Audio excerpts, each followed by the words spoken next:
Okay, thanks, Gina. So next, to tell you a little bit about philosophy and video games and technology together, I will introduce Tim Brown. He is a graduate student in our department and is doing some really cool research. Not used to a round of applause. That's awesome. So I'm in the philosophy department as a graduate student, but I'm also a kind of anomaly in our department.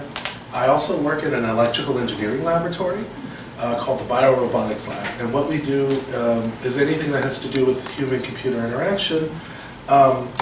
My corner of the lab works on neural technology, so devices that are implanted in the brain and spinal cord to do all kinds of things. But what we're really interested in is the possibility of reading from the brain and stimulating the brain at the same time.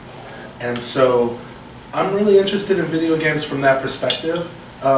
I realized after doing this work for a couple of years that everybody is writing video games to do this kind of research. So a person has electrodes on their brain for, figuring out what's going on with their epilepsy, for example.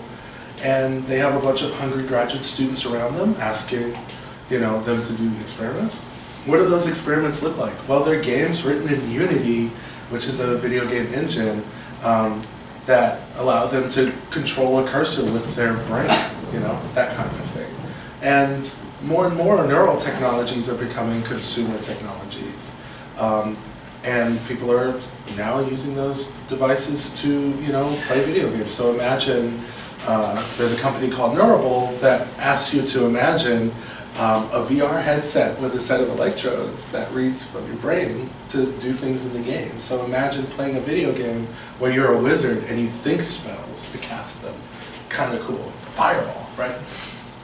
So pretty interesting stuff, but that stuff comes with a lot of moral questions, like what happens when device manufacturers have access to your brain signals. Would you want companies like Valve to have access to your brain signals? Maybe, maybe not.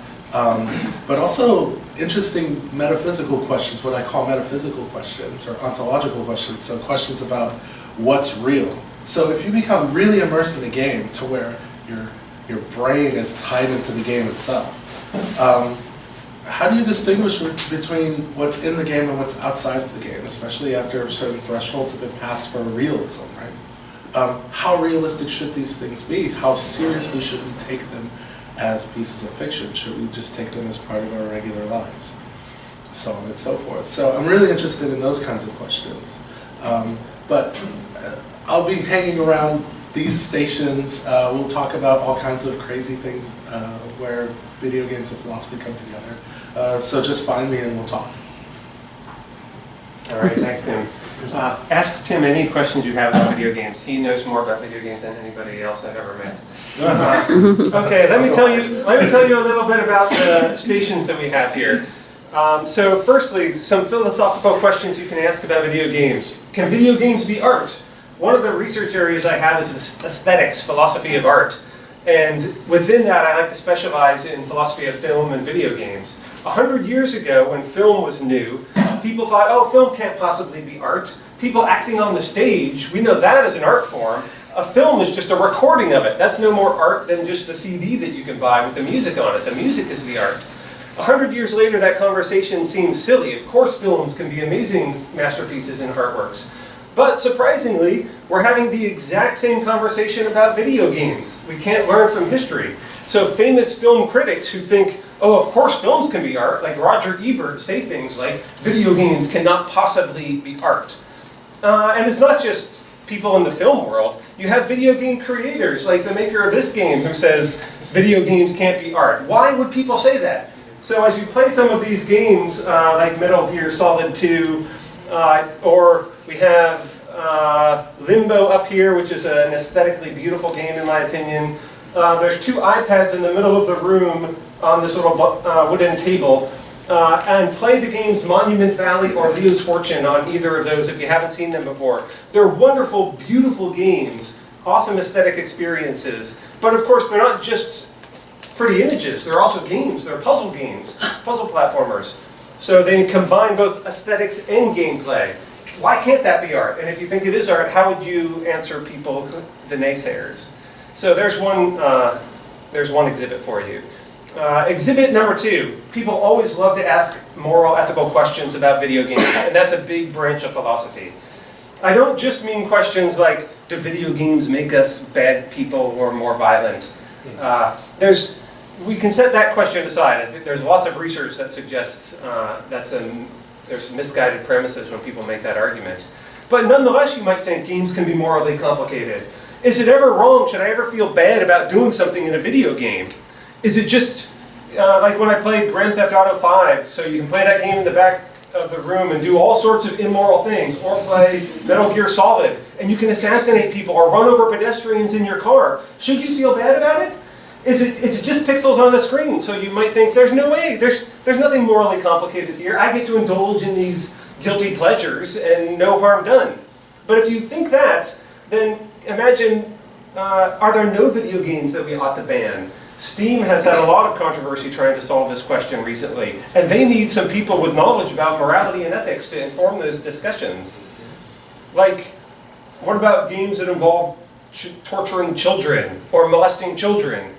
Even if it's pixels on a screen, is there not something morally complicated about that? Or a World War II game in which you play Hitler and do all sorts of horrible things? Is there no game in which you can imagine that ought to be banned or that could be morally complicated? So these are some of the questions you can ask about ethics in games. So that's Exhibit 2. Exhibit 3, if you haven't done the VR yet, we welcome you to do it. Although please keep your sessions to about 5 minutes so more people can do it and so you don't get sick. You can ask questions like, do I actually identify with my avatar, the character in the game? Those VR experiences can be so immersive. Is it a totally different kind of gameplay or aesthetic experience that you can't have otherwise? Is it a new art form? Are VR games or VR films something fundamentally different than just passive cinema or other types of gaming experiences? Are the emotions that you experience there real emotions when you experience fear or love or pleasure? Does the fictionality or the virtuality of those make them any less real than the things you experience in your normal everyday lives? Okay, that's exhibit number 3. Exhibit number 4, if you've never played the game Braid, you can get a session on the computer over here. Yes. I think games can actually make us ask questions just like philosophy can. Philosophy makes us question our understanding of ourselves, or of reality, or of society. And games can make us ask these existential questions too. They can make us highly self-reflective. So can games actually be vehicles of philosophy? Can they be philosophical texts just as much as some other book you might read? A book by Descartes or Judith Butler. What is the philosophical potential of this medium? Just because it's a game, does that mean it has limitations, or does that mean it has new possibilities of philosophical exploration and questioning? So, can games be philosophy? That's exhibit number 4. Okay, that was a lot of talking. We're just going to let you start playing games. Stay on any machine, only 5 minutes maybe, to see if anybody else is waiting to hop on it too. And thanks so much for coming, everybody. It should be fun.